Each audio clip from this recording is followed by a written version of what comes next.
kembali dengan saya Musafir Mari di channel YouTube Aceh Esranto Sosio. Ini adalah darah bekam baginda Rasulullah SAW. Darah bekamlah darah ketika Nabi berobat pada masa beliau hidup beliau.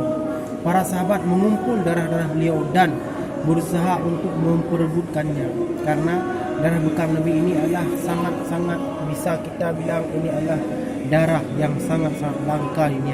Para sahabat meminumnya. Dan Malik bin Sinan, ayah Abu Sa'id Al-Khudri dalam perang Uhud telah menelan darah Rasulullah yang keluar dari luka pipinya. Al-Mubarakufri menulis bahawa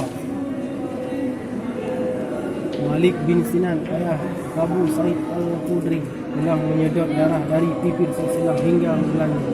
Baginda Rasulullah Nabi bin Sinan menjawab, demi Allah aku tak akan menyalahkannya. Dan kemudian beliau berbalik ke dalam peperangannya.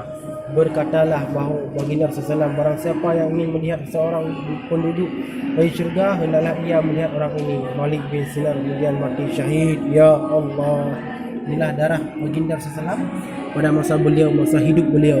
Bisa kita lihat sendiri, ini darah bekam beliau.